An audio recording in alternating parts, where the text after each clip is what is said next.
we have this tradition of making pancakes on Shrove Tuesday. And it's all because during Lent, the tradition was that we fast, which meant not using oils and fats. And so on Shrove Tuesday, we use them up. What better way than cake for meals, pancakes. And so today I'm going to show you how I like to make pancakes. I've tried lots of different things. I've tried mixes, I've tried my mom's recipe. My favorite though, and you can use all of those, but my favorite is a recipe from a cook Leslie and I like named Mark Bittman. This is from his How to Cook Everything the Basics book, and it really is pretty simple. So the first thing we're going to do is we're going to mix together our dry ingredients. I have 2 cups of flour. I have 2 teaspoons of baking powder, half a teaspoon of salt, and a tablespoon of sugar. We're just going to give that a quick stir to combine. And we'll just put that off to the side for the moment. Next thing we need to do is make the liquid stuff. So we're going to need 2 eggs.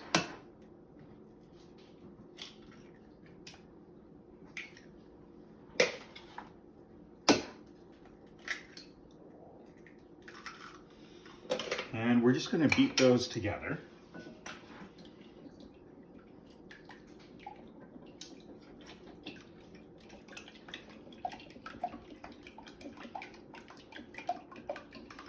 And I'm going to stir in 1.5 to 2 cups of milk. I'm going to start with just 1.5-ish, because if you use a little bit more, you can make the batter a little bit thinner. It just gives you a little bit more control. It's really kind of a feel thing more than anything else. The other thing that goes in here is 2 tablespoons of butter. Now, you need to melt the butter and let it cool first so that we're not starting to cook the eggs here. So I did that off camera. You can do that on the stove, or you can do that in the microwave, which is how I did it. And it's okay if you melt too much, because we can use the rest in our pan. All right. Now, this is the exciting part, really. This is where we add the wet ingredients to the dry. And the real secret, as we come to this next step, is that lumps are more okay than you think they are. What we want to combine the wet ingredients and the dry ingredients, but we don't want to over-stir. Because if we over-stir, it can make them kind of tough. I mean, really, we want light and fluffy pancakes. So just give that a couple more. Still some visible flour. We want it combined all the way, but we don't want to worry too much about lumps. So this is where it's okay to add a little bit more of that milk, because this is just a little bit thicker than I want it to be.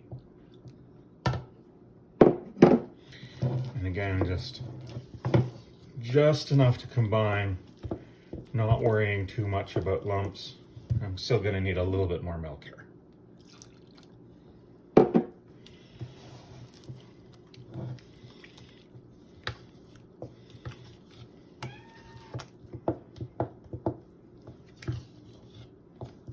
All right, now we have a batter.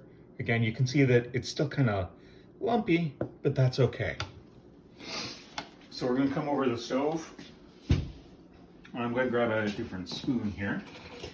And then we bring the other butter that I melted, that I have too much of. But heating a pan over medium-low heat. And a good way to test when it's ready, so we just take a couple of drops of water, and they're not quite skittering there. So we're just going to turn the heat up a little bit, because we want it to be warm.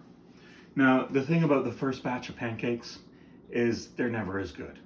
And mostly that's because the pan's still warming up, and when we add the batter, it's going to, the pan will cool off a little bit, whereas it'll have that heat more securely in it for the next couple of pancakes.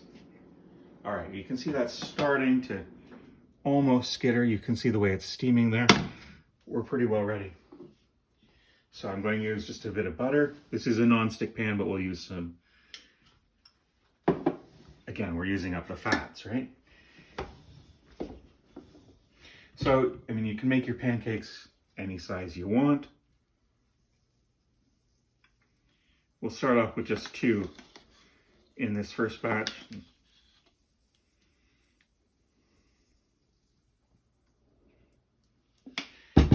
I should have gotten a spatula before I started this.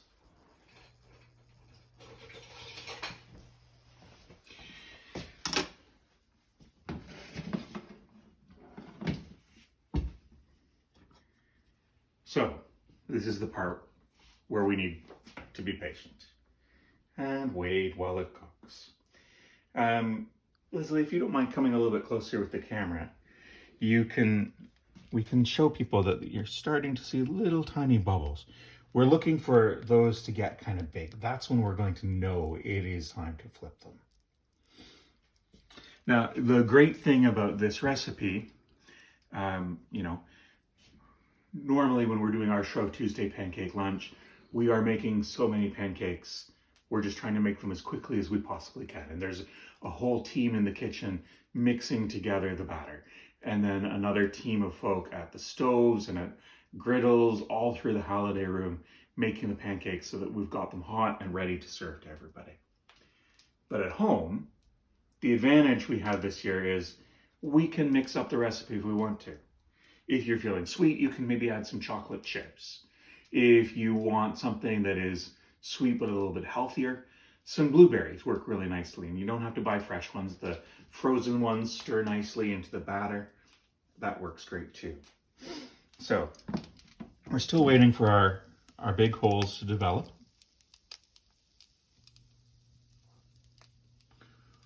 First batch always takes the longest.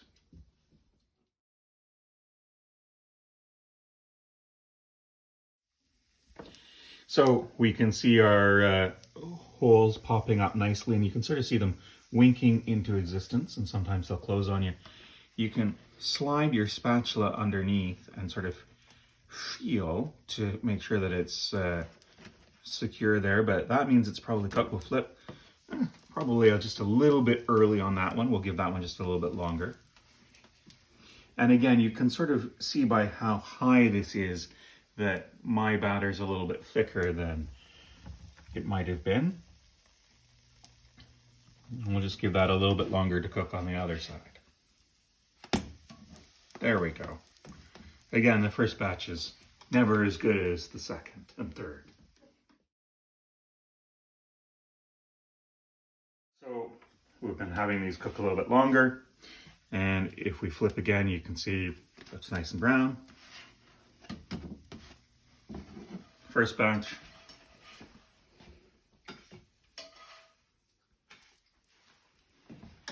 And from there on, it's just the same. You're probably going to need a little bit more. You can really hear that sizzling now, eh? I'm going to turn the heat down a bit. Just leave that on heat for a moment while we put our batter in.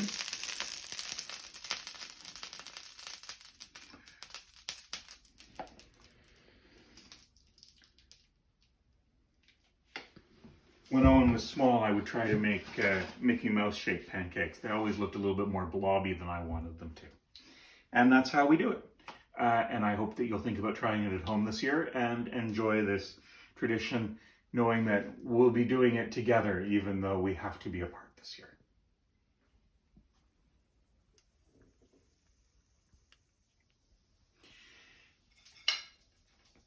I'm not the hugest maple syrup fan, but you can use maple syrup. Some people like to put more butter on them. You can do other sauces. I actually really like to just mix like 2 tablespoons of sugar with a tablespoon of cinnamon and spread that on them. That's delicious.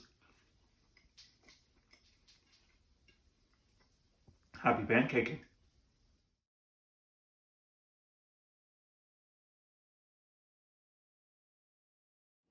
So maybe you're not looking for a sweet pancake, maybe you're looking for a savory pancake. Here's the fun advanced class. The pankegg, invented by internet artist Zay Frank. When our pancake has its beautiful bonding holes ready, we're going to get it up on the spatula. We're going to get our cracked egg nicely into the middle of the pan and flip the pancake over on top of the egg.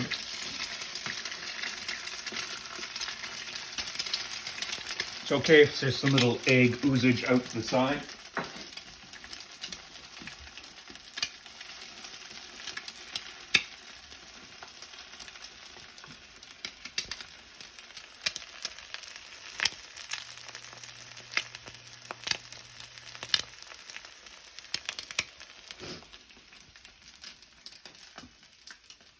If you do a better job of flipping it than I just did, you get it right in the middle too. Now, I tend to like my eggs a little bit on the runnier side, so it doesn't need too long. That's why we made sure that we cooked it nicely through and had those beautiful bonding holes for it. So then you clear off anything that doesn't look like a pancake.